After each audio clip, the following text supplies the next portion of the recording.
of the night, whispers of deceit, shadows dance on the wall. Secrets they repeat, a shadowed figure with eyes full of light, hiding truths in the shadows when no one dares to pry. Uncover the truth, let the lies come undone. Peel back the layers until the light is shown. Uncover the truth, let the shadows break free from the chains that bind yourself. Uncover the truth in the dead of the night, where secrets lie hidden like a whispered bite. Uncover the truth in the dim of the light, where the trails take root in the heart of the fight. In the rain-soaked streets, under the moon's pale light, crime unfolds with a twisted, sinister mind. A knife in the dark, a scream that rings clear. Betrayal's cold hand in the heart of the deer. Through the fog and the mist, the truth we must see. In the shadows we find the answers we need. Uncover the truth, let the light come undone. Peel back the layers until the light is shown. Uncover the truth, let the shadows on. Break free from the chains and find the sun. Uncover the truth in the dead of the night, where secrets lie hidden like a whisper bite. Uncover the truth in the dead. Wow, that's so powerful. I'm covering the truth, and I'm breaking free from the chains that bind us. This is Bloodlines and Betrayal. I am your host, the best podcast host in the universe, Steve Cully, and with me, Coach Schumann, and he's ready to go. And he's got a New York Yankee shirt on, so he's ready for baseball. I guess. Are you a Yankees fan? What? Are you a Yankee fan? Yeah. Yeah. Okay. So we are going to re-examine Spygate today after the Super Bowl a couple weeks ago. The Hall of Fame inductees were announced, and it was quite the shock that neither Bill Belichick or Robert Kraft got in. And many attribute it to a couple of the scandals that they had. One of them being Deflategate, which was recent. One of them, I guess you could call Massagegate. And the other is the most egregious, Spygate, where the Patriots allegedly recorded teams' signals, and they had their special guy on staff, God, I can't remember his name, that would decode them. And it started way back in like 2001. The Patriots would sign other teams' players after they were released, and they would meet with them and go over signals, any signs, anything they could get with them. And it was really crazy how they would do it. And, one of the video guys that got called in was Matt Walsh. He was with the team since 2001. He was a video assistant. He was fired after the 2002 season, where he was a scouting assistant, and indicated days before the Super Bowl that he had information regarding the Patriots' actions, but had kept it secret. And if he never went public, people didn't even know about him. And this was in regards to taping the Rams walkthrough at the Super Bowl, which was pretty crazy. And he would not come in and talk to NFL officials or anything. He had to, his lawyers got him like an immunity deal. He actually signed an NDA with the Patriots when they terminated him, which I also thought was crazy. And that was his fear about coming forward, was being bound by confidentiality. But it was the New York Times and ESPN who found him, not the NFL. And once he was reported, he was in Hawaii, like teaching golf, which was amazing. And he got called in, and he is the only one that was able to present like the videotapes. So what's crazy about it is the story broke Super Bowl week. It was remember the Patriots had that crazy 2007 season. Tom Brady threw for like 50 touchdowns. They had Randy Moss, Wes Welker. They were going for the 18-0 record, second team ever to be undefeated. And they were playing the Giants. That was a great team. Yeah, they were unbelievable. They were unbelievable. But so this kind of got exposed. It was, what happened was, and it's funny because it was Belichick's own former staff member, if you recall, Eric Mangini, who was the head coach of the Jets at the time. He alerted security at the Meadowlands to the new practice, to what the Patriots do. So they beefed it up, and they had, what they would do is they would have someone with a shirt on that said like NFL Films or whatever, and they would go and they would film up in the press box. They would try to film other teams' signals. So the Patriots got caught by the Jets on September 10th, 2007.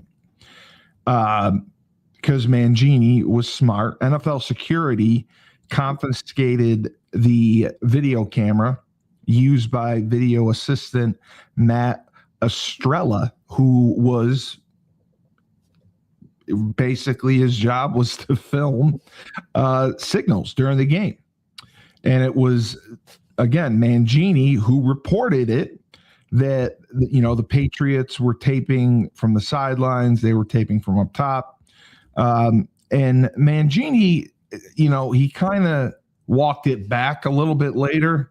And he said, you know, I didn't think it was any kind of significant advantage, but I was not going to give them the convenience of doing it in our stadium. And I wanted to shut it down. But there was no intent to get the league involved. There was no intent to have the landslide that it has become. Now, that I think is complete bullshit, because he had a tumultuous exit, if you remember, from New England. You know, Belichick was really sad to see him go. Now, I've always been on the side, and as a coach, you know, I tend to know what's coming. You know, if you do your film study, down and distance, blitz study, you know what you're going to see. You know what the look is. You know who's going to come. So signals to me, like, I don't know that it would give me the greatest advantage, because you would already know what's coming half the time. You know, I know teams install wrinkles here and there, but I mean, would you personally have a huge advantage with it? If you knew defensively, I mean, obviously defensive. I think there's an advantage to it. Certainly an advantage to it. But But I remember coaching at Holy Cross. I knew what down the opposing team's blitz down was. I knew what their top blitzes were. And, I always would prepare for a couple wrinkles or a couple adjustments that I think they could throw in and add.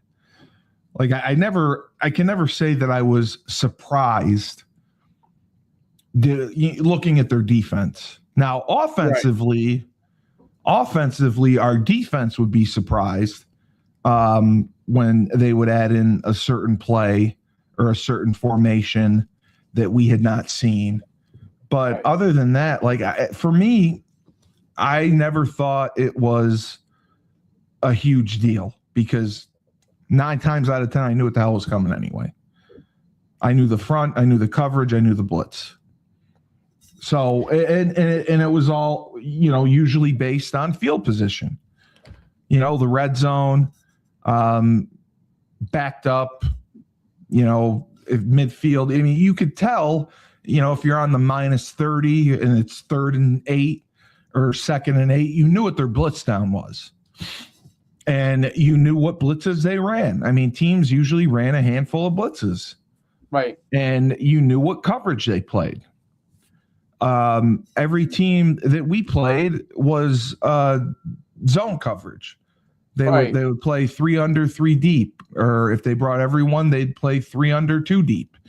So it wasn't anything that I thought was crazy, but it really pissed off everyone in the NFL because the NFL bylaws basically said communications or information gathering equipment other than like the still shot cameras or field telephones shall be prohibited, including electronic devices that might aid a team during the playing of the game, which I find humorous now because if you watch any college game, any NFL game, when teams come off the field, you see them on the tablets and they watch the actual video of the games. It's not we used to see them with the still shots of the fronts and everything. Well, if you know a call's coming, if you know a play's coming by a set, it is a huge advantage. You could hedge your bet. So I agree. All a petty thing to go after them. It was no different than the Michigan thing, like when that happened with Harbaugh's crew. Right. But I think it was more the owners and the coaches went batshit crazy. Yeah. And I think it had a lot to do with jealousy because the Patriots were winning. So they attributed it to the videoing. And Mike Martz was the one interviewed who to this day believes that they filmed their walkthrough at the Super Bowl, the one that they upset them in, because he put in a couple new things with Marshall Faulk that they called out and knew right away.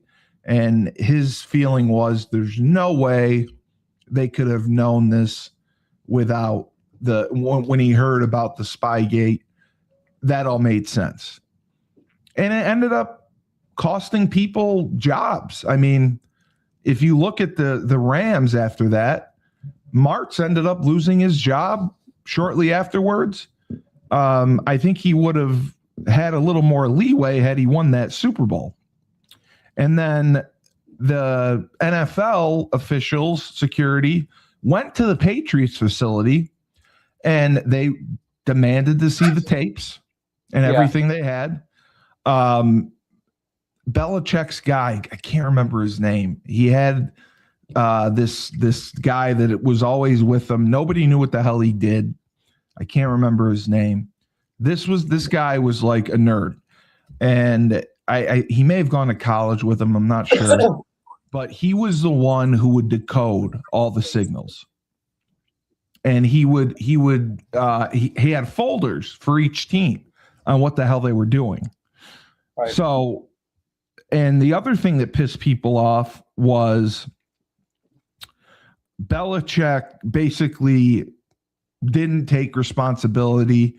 He just said, "Oh, I'm sorry, I didn't know the rules. I didn't know it was against the rules."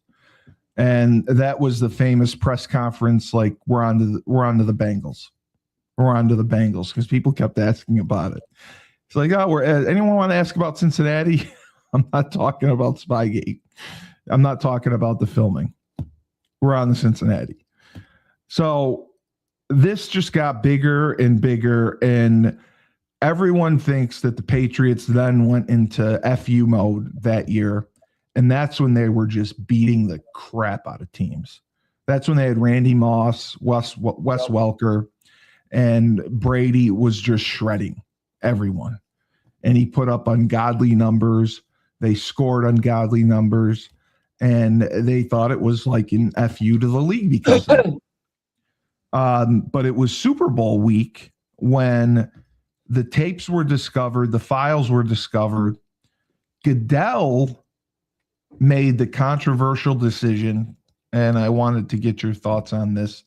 He had the tapes destroyed immediately, so nobody got to see him, and the files destroyed on the spot.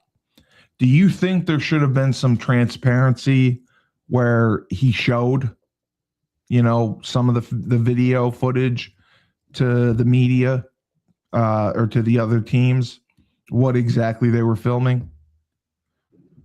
I don't know.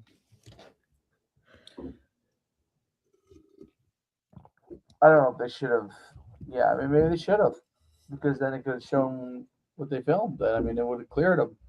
But obviously, they were doing something. Yeah, well, they got. I mean, Belichick was personally fined $500,000, largest fine in NFL history.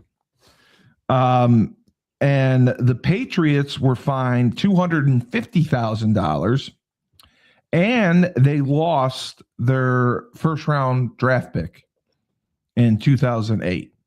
So that tells me that it had to have been bad, right? For them to for Belichick to personally get fined that much, for the Patriots to get personally fined that much, and to lose a draft pick. It could not have been like something simple. It had to have been like sophisticated as it has been described. Right. Do you agree with that? I don't know if it was sophisticated. I mean, they got caught pretty easily. Well, they got caught because Mangini worked for them, and he ended up having a cold relationship with Belichick upon his leaving and going in conference to the Jets.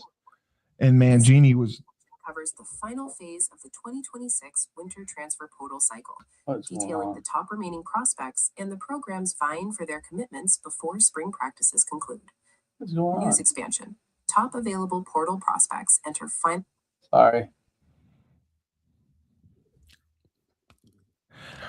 I've done that as well. I know the top portal prospects still available. I have a list. Yeah, I have a list of guys that are still available that could definitely play. And where did you get those guys? Off the Portal Intel program, of course. There you go. It's the best program around. Does everything from high school to college gives you social media, anything that they've posted, and then it gives you players who would best fit certain schools, which is even more amazing. You can type in quarterback fits for Syracuse, and it'll give you that, which I always thought was amazing. And then you can type in for high school, state by state, school by school, position, and it lists it for you however you want it. You can have it by the star rating. You can have it done alphabetically.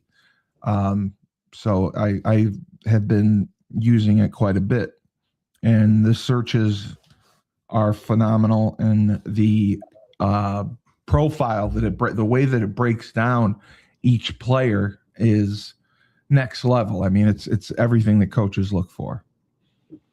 So I have spent a lot of time with it. Phenomenal.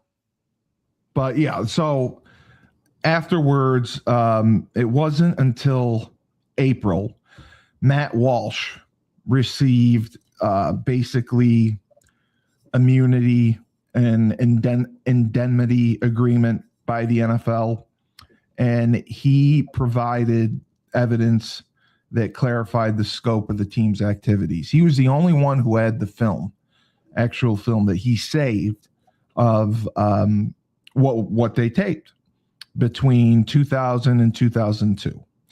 And this confirmed that they filmed signals, and it was a long-standing operation, and it was prohibited.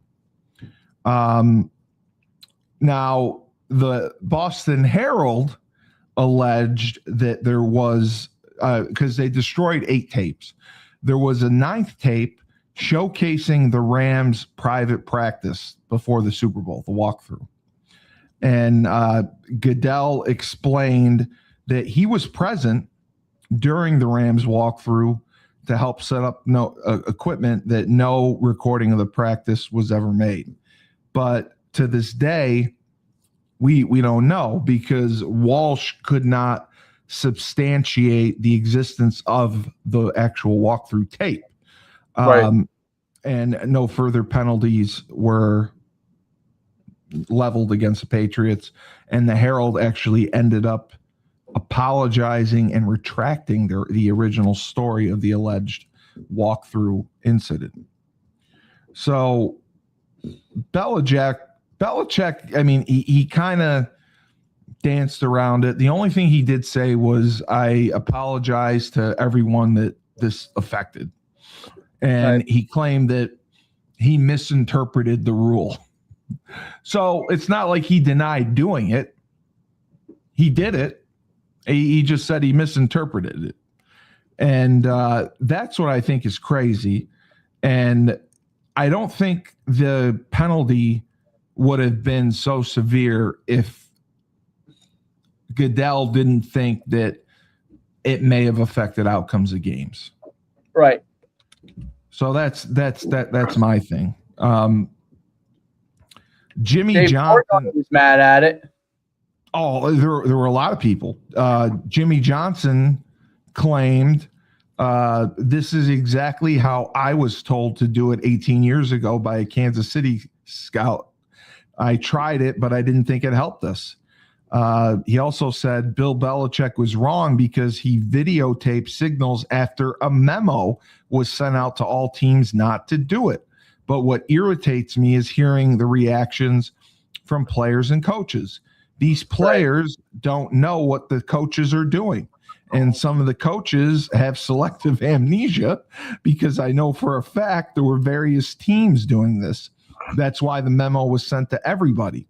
That doesn't make Belichick right, but a lot of teams are doing this.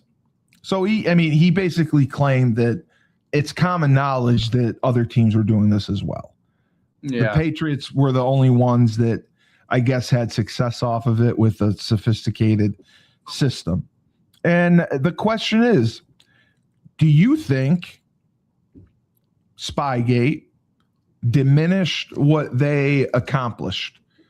I don't know. Winning they won the 2 Super Bowls, 2 or 3 Super Bowls from 2000 to 2007. Would you clarify it as being?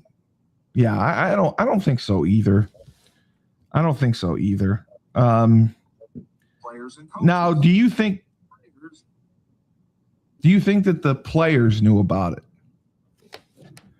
Because the players the players that were interviewed said they had no knowledge of it, like Richard Seymour, Rodney Harrison. Who knows, to be honest. I mean, they might have suspected. They may not have known, per se. So do you think that this played a factor in Belichick not getting in the Hall of Fame? I think so, because I think the reporters wanted to stick it to him. I think also they don't like him. I agree with that. I thought it was a way for them to get back at him because he was always surly and salty and was not great to interview in press conferences. And he pissed a lot of people off. And people, it's lonely at the top. It is when you win. When you win, it's lonely. I mean, 100%. But the guy I feel the most sympathy for is Robert Kraft, right? Because I legitimately think he's a good guy. Okay. And he bought the team with everything he had, because he was, if you watch the documentary that's on Netflix about them, he bought the team with everything he had because he loved the Patriots. And him being 84 years old, losing his wife, not getting in the Hall of Fame. I remember that. I think it's just a miscarriage of justice. I think that he absolutely deserved to get in. But I do think the Hall has to change how the voting structure is, because guys like Belichick and Kraft should not be included in the senior members club like Roger Craig was this year. It was Roger Craig and like L.C. Greenwood. They were all grouped together. And the reporters' justification was, well, the players aren't going to have another opportunity. I mean, this was their last chance to get in. The Belichick and Kraft are going to have more opportunities. That was their justification. But when they read the rules for Hall voting, they say vote for the best person. So I think if you go off that, there's no question that they should have gotten in, or at least one of them, right? Yeah, I mean, I can't believe that they didn't get in. I mean, I don't know. To me, it's such a slap in the face to the greatest coach in NFL history. Yeah, I mean, he is right around passing George Halas on the wins record. And then, he's the closest, I think, that will ever get to breaking Don Shula for the all-time wins record. Because coaches nowadays, I mean, nobody stays 20, 30 years. I mean, you're gone. You get a few years. If you don't perform, you're gone. I mean, Mike Tomlin was the last of the breed, him and Harbaugh. And at least Harbaugh got picked up again. The other thing that I thought was funny was Congress was pissed off and got involved. I don't know if you remember. Kind of remember that. Arian Specter, he was in Pennsylvania. He was the ranking member of the Senate Judiciary Committee, and he was furious that the NFL decided to destroy the tape the tape evidence. And he said that I'm very concerned about the underlying facts on the taping, the reasons for the judgment and the limited penalties, and most of all, on the inexplicable destruction of the tapes. And he wanted to call Goodell to a congressional hearing on the league's antitrust exemption, which, is huge. It saves them a lot of money, which at the time, Goodell would have been asked to comment on destruction of the tapes. And his true motivation for Spygate was brought into question by some due to his largest campaign contributors were Comcast and lobbyists for Comcast. And they were in a huge dispute at the time with the NFL Network over distribution fees. So I just thought it was funny that Specter got involved, like Congress got involved. They'd get involved with this, but they won't get involved with college eligibility. And Goodell welcomed it. He said he had nothing to hide. And Specter still, was investigating, and he found a lot of questions unanswerable because the tapes and the notes had been destroyed. And they actually had looked through Specter's notebook after he died. And there were notes in there about the whole situation. Because he was obviously a big Steelers fan. And it was, I think, 2006 where they beat the Steelers in the playoffs, maybe to go to the Super Bowl. I can't remember, but it was bad. And the Steelers owner basically said, Dan Rooney said, we consider the tapes of our coaching staff against the Patriots to be a non-issue, and they had no impact against the game. So I just can't believe it. But I do believe that it would be difficult to diagnose.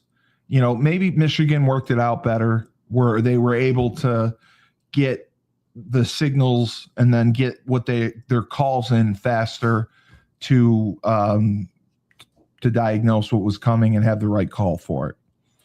But I just think it's hard. Like there's 35 seconds on the play clock. Something is sent in. You have to be sure that, they're running this. They're running a screen pass. They're running a draw. They're running a deep route. We need to do this.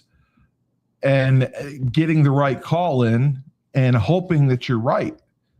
Because I know that teams ended up screwing with the Patriots and changing their signals before games because they were so worried about it. Right. And the other craziest thing, there were lawsuits filed.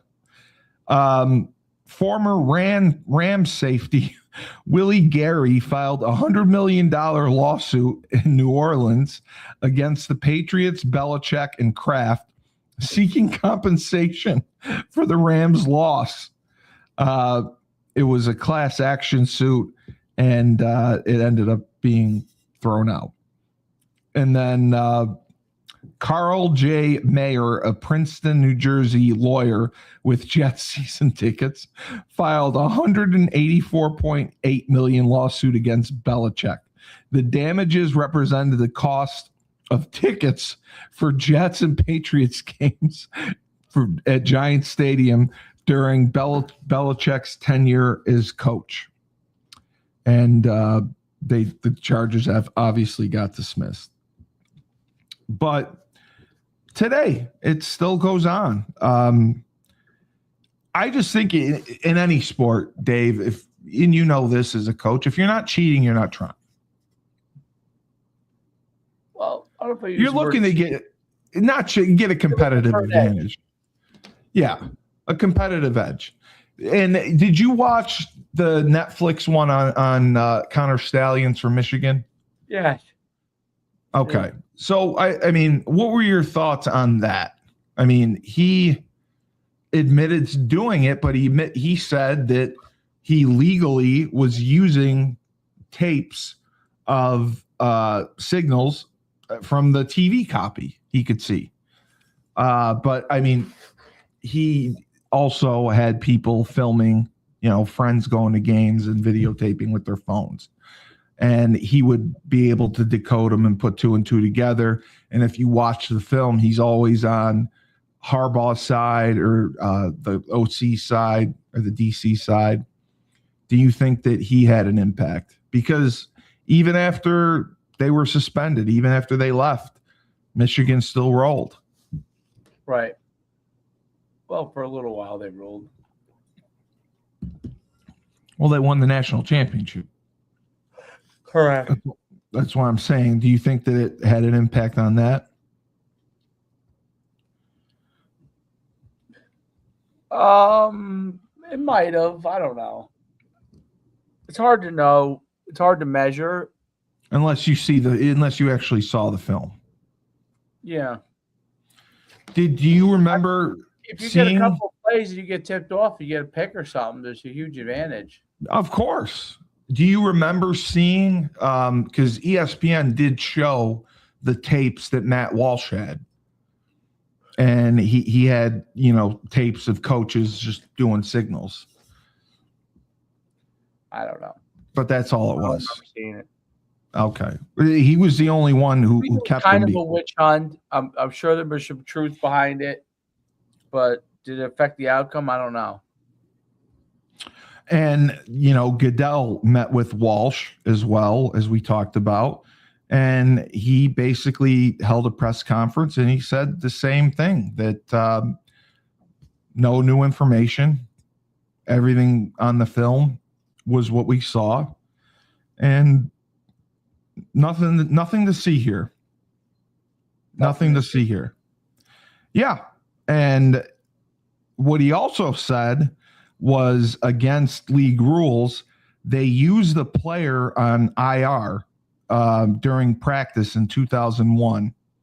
And Walsh had scalped Super Bowl tickets for certain players during that time. And while the use of injured reserve players in practice would normally result in a team fine, he would not levy fines against the team or Belichick. So he was using players on IR during the Super Bowl to kind of try to video the Giants signals and get back to him. But there was no proof of that. That was just his word that he gave. Oh, Ernie Adams was the guy. Okay. Ernie Adams was the football research director. He was the guy that all the players on the team had no idea what the hell he did. And that was his job. He decoded signals.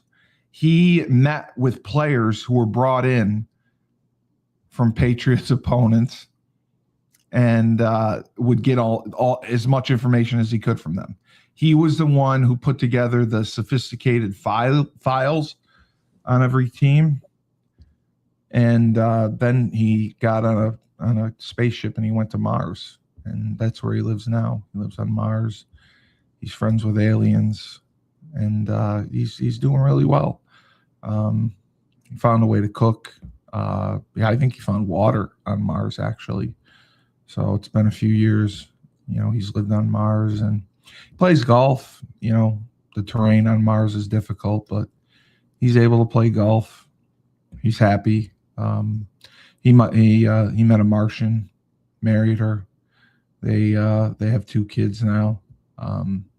Schooling's tough though up in Mars. There's not a lot of options for where they can go.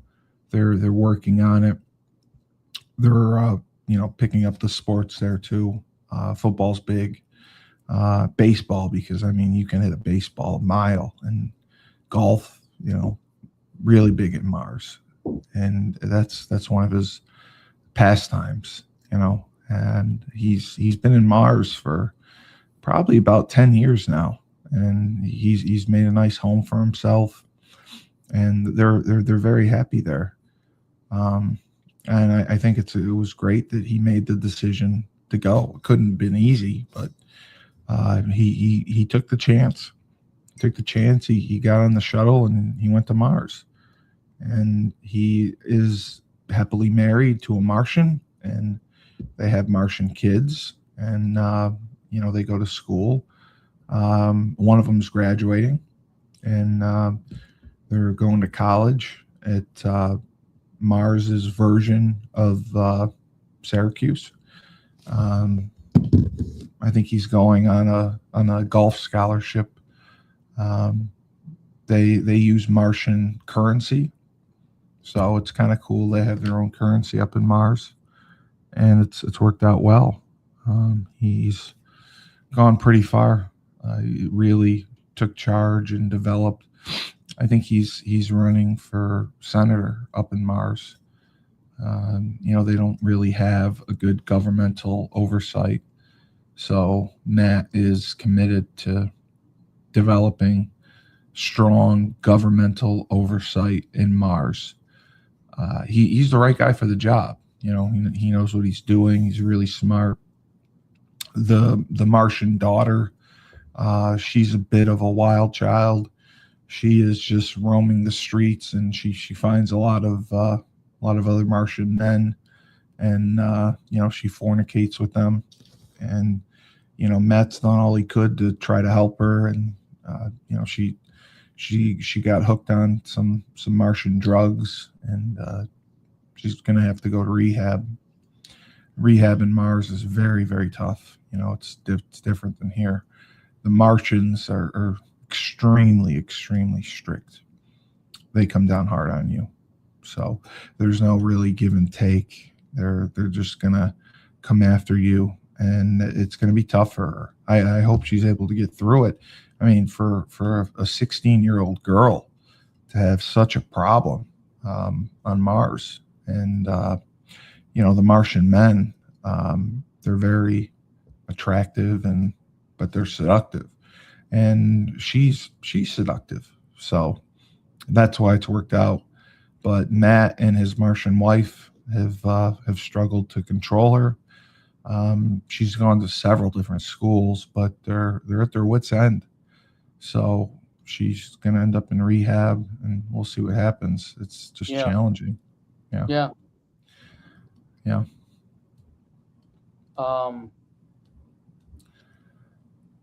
I mean, that's just what happens. So I hope it works out for her. It's going to be a tough road to get back. So I hope she has success. Well, what was the it was ACL? No. She's in rehab for drugs. Yeah. Wait, who is this? Matt Walsh, the video guy, his daughter. Video guy for your show. For the Patriots. No, for the Patriots. Oh, for the Patriots. Oh, I was confused at what you were talking. Okay, I got it now. I got you now. Yeah, you got it now. Okay, yeah. So she's going to rehab. Matt's been at his wit's end. They've tried everything with her, but she's a 16-year-old girl, and she's just insatiable, and it's just a problem. And with the drugs and the men, and they're trying to get her help. I just hope it works out, because it's tough. It's tough when you're there. You're so far from home, and getting through that, it's so challenging. I hope she's able to do it, because it's such a different atmosphere. Yeah. You have no idea what I was talking about. No, I know what you're talking about now. No, what was I talking about? You were just talking about someone who has to go to rehab. Right. Do you know where? No. Okay. I spent the last 5 minutes talking about Matt Walsh, how he lives in Mars right now.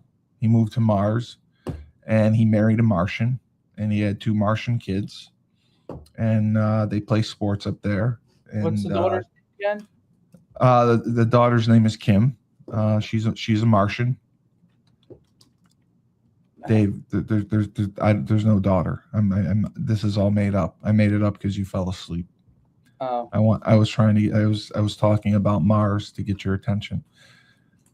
I recognized name.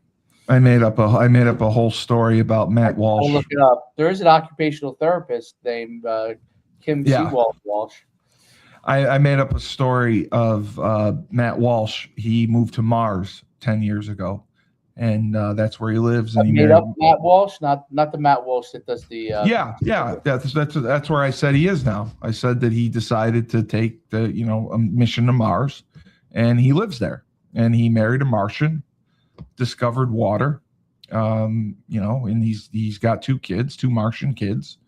One of them is a really good baseball player, and he plays golf, because on Mars you can hit the ball so far.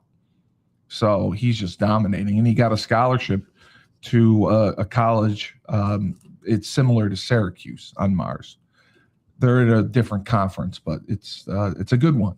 So that was successful, and Matt is actually running for Senate on Mars because the governmental structure on Mars is just a mess.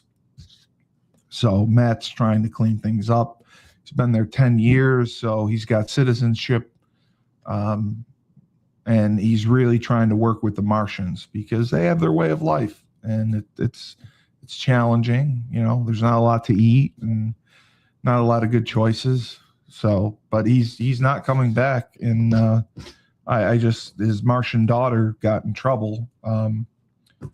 She was soliciting Martian men, a lot of them, and servicing them.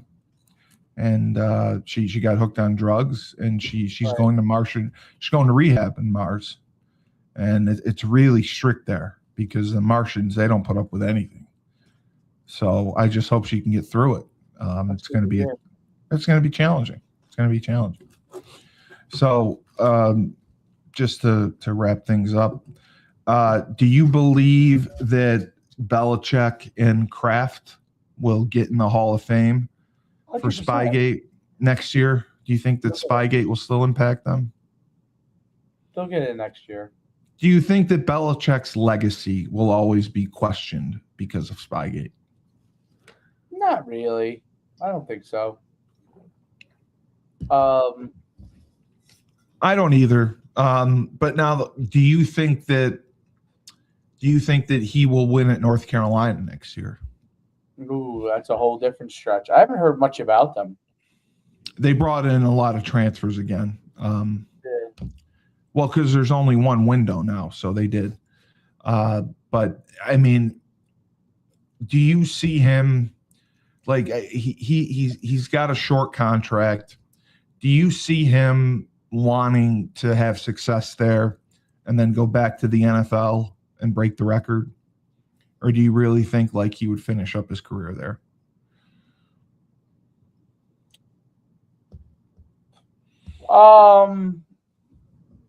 I don't know.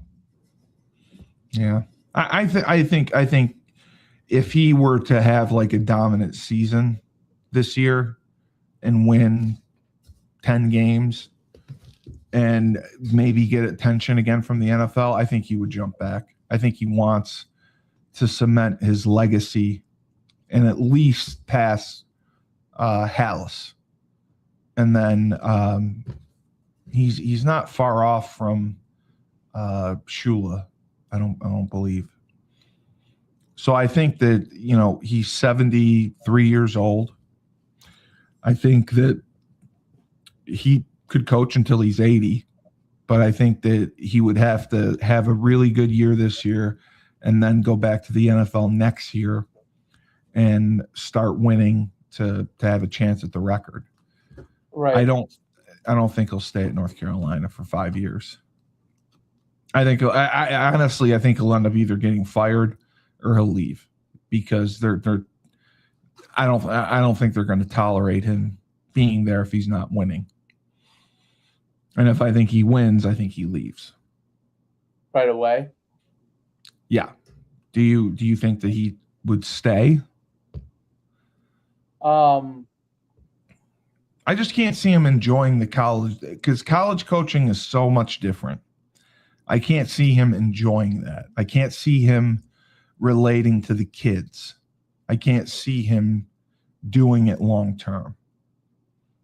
I think it was just a rush job, an opportunity that was handed to him, and he took it because he sat out the 1 year, and I think he was miserable, because when you're a coach, you're a coach. When you've done it for 40 plus years and you 1 year, you're just done.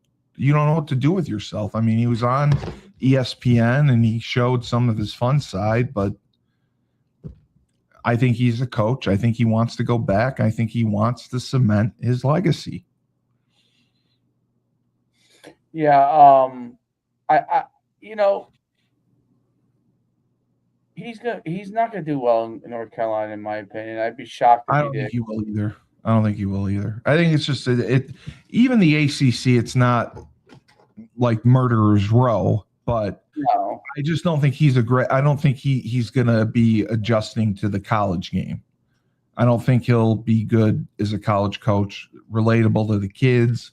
I'm sure he won't talk to the parents. And, recruiting is such a bear now at the college level. And I know he's got Lombardi with him, and he doesn't really have much involvement until the final say. Lombardi's not very good. No, I don't think he is either. But, a lot of head coaches hit the road and they go see top recruits and they can see transfers. I can't see him doing that, getting that involved. So that's why I don't think he'll do well. And I think that, if he goes and wins 3 or 4 games the next 2 years, I think that hurts his legacy more than it helps him. I don't think he's a guy that cares about his legacy. I think he does. You don't think he cares about his legacy? He was pissed he didn't get in the Hall of Fame. Yeah, maybe you're right. I don't know. All right. Yeah. Well, I know that you're tired, and I'm sorry. So, no, I'm really not that tired. I'm sorry I bored you. I'm sorry I bored you. You didn't bore me. I did. I bored you, and yeah, you got the sweet sound voice of an angel, big guy. I put it up, by the way. I was able to clip it on Facebook, on YouTube. Are all of us singing? I put it up, so you should check it out. Or I'll share it with you. Yeah, share it with me. Yeah. I want to get it up on TikTok. But yeah, I know you're tired and preoccupied, so it's okay. So for another lovely Bloodlines and Betrayal, Coach Schumann, when you go back and watch this, there's 5 minutes of me talking about Matt Walsh living on Mars for the last 10 years. It's pretty funny, I think, because your head's down, like you look like Gilligan and you're asleep. I like this. Yeah. And I just kept talking. I just kept talking about Matt Walsh living on Mars and how he married a Martian, has 2 Martian kids, and it was great. And you didn't notice any of it. And then when you did, you're like, "Oh, who? Kim? Oh yeah. She's going to rehab." It was funny. I was like, "Who's Kim?" Yeah, I know. So I was like, "How did we go from Belichick to someone going to rehab?" Yeah, that's why I was trying to throw you off, just to see if you were paying attention. So for another Bloodlines and Betrayal, I'm Steve Cully, the best podcast host in the universe. Coach Schumann, he is ready to go and maybe go to bed. I'm not sure. That 5-minute nap refreshed me. It did. Now you're alive. When you get sometimes you're you did a power nap. You had a power nap. It's amazing what 5 minutes could do for you. I was never able to do that. The power naps, like if I nap, I need 3 hours. Do you really? Yes, and then I get yelled at because if you nap for 3 hours, that's like a night's sleep. Like, what's wrong with you? Nap for 45 minutes to an hour. Right. But so have a good weekend. And just remember, when life gives you lemons, don't make lemonade. Take 2 oranges, throw them back at life. And I'm Steve Cully. I'm running for Congress, baby. Oh, you're still running for Congress? Hell yeah.